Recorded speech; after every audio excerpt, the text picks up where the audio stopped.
Assalamualaikum warahmatullahi wabarakatuh.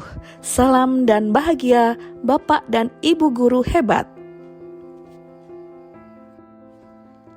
Saya Ika Nur Cahyani, calon guru penggerak Angkatan 9 dari UPT SMP Negeri 3 Wlingi, Kabupaten Blitar. Dalam video ini akan menyampaikan koneksi antar materi modul 1.4 budaya positif. Berikut kesimpulan mengenai peran saya dalam menciptakan budaya positif di sekolah. Seorang guru sebagai teladan dan panutan harus mampu mewujudkan budaya positif di sekolah. Budaya positif dijalankan dengan menerapkan konsep disiplin positif, memahami motivasi perilaku manusia yang berkaitan dengan hukuman dan penghargaan, pembuatan keyakinan kelas atau sekolah, posisi kontrol guru, penerapan segitiga restitusi dalam menyelesaikan masalah. Yang pertama, disiplin positif. Tujuan dari disiplin positif adalah menanamkan motivasi pada murid-murid kita, yaitu menjadi orang yang mereka inginkan dan menghargai diri sendiri dengan nilai-nilai yang mereka percaya.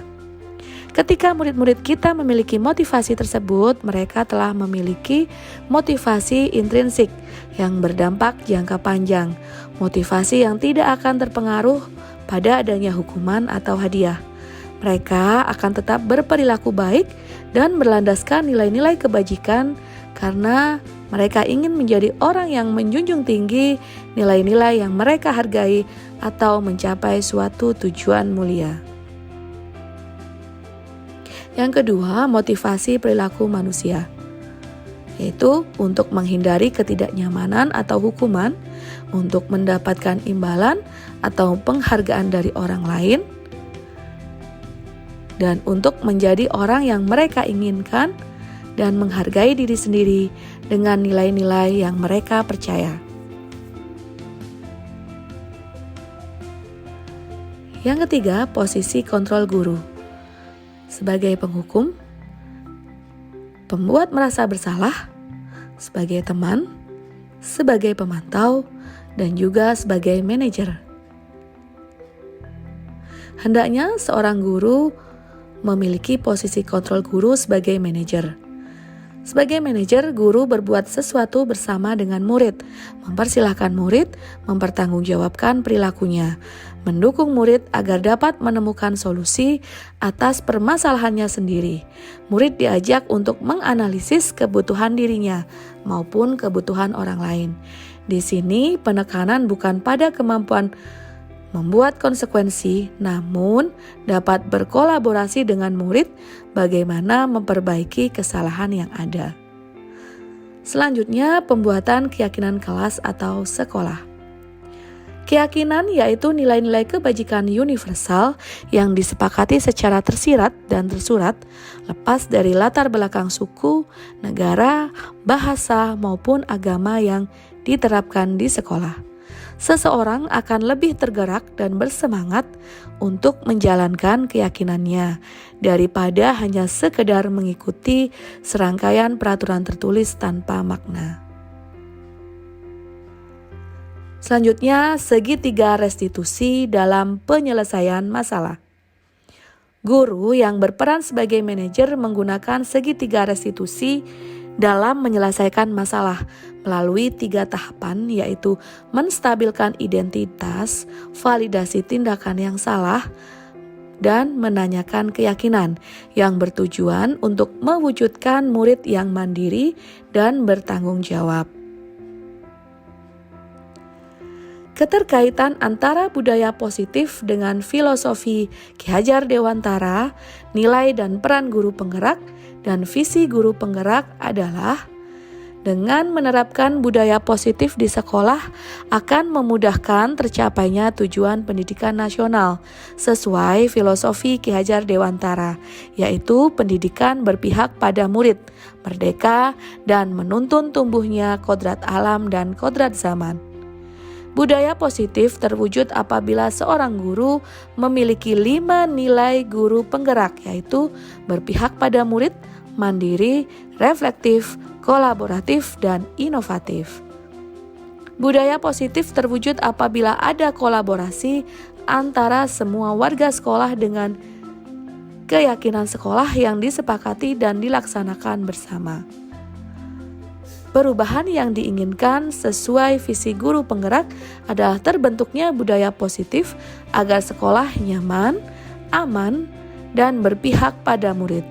Untuk mewujudkan visi tersebut, guru membuat prakarsa perubahan sesuai filosofi Ki Hajar Dewantara dan profil pelajar Pancasila.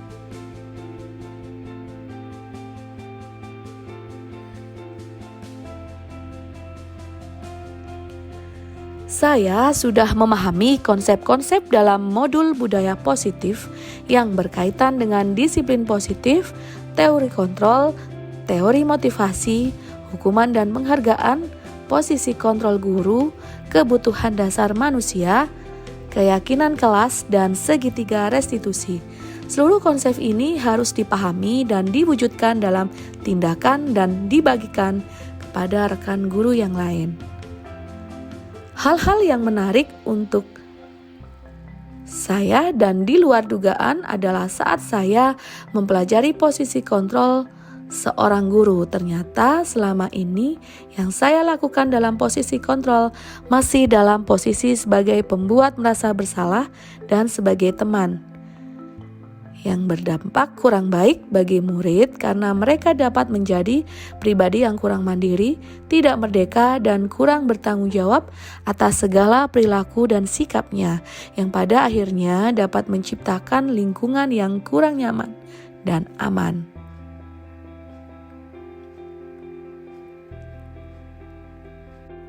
Perubahan yang terjadi adalah saya menyadari posisi kontrol yang saya lakukan sebagai pembuat rasa bersalah dan teman belum tepat seharusnya sebagai manajer dengan menggunakan tahapan segitiga restitusi.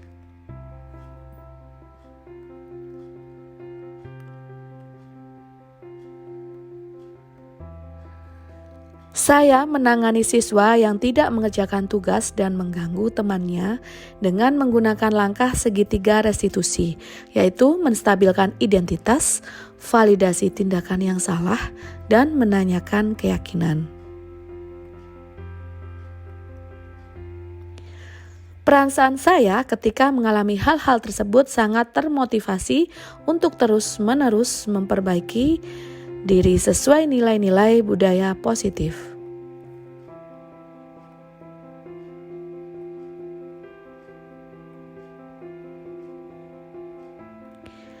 Hal yang sudah baik adalah mulai muncul motivasi internal dari diri murid untuk melaksanakan budaya positif sesuai nilai-nilai kebajikan yang diyakini. Yang perlu diperbaiki adalah posisi kontrol guru dari pembuat rasa bersalah dan teman menjadi manajer.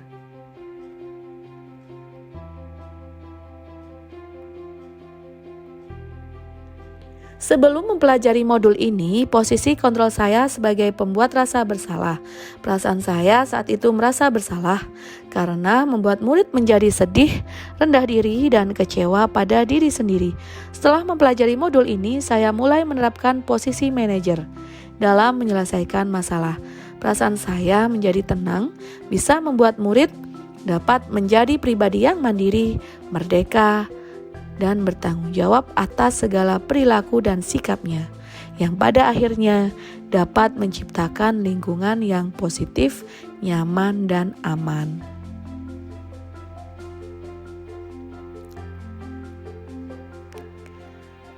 Sebelum mempelajari modul ini, saya pernah menerapkan segitiga restitusi ketika menghadapi permasalahan murid. Tapi saya hanya menggunakan satu langkah saja, yaitu menstabilkan identitas dengan pernyataan setiap orang pasti pernah melakukan kesalahan.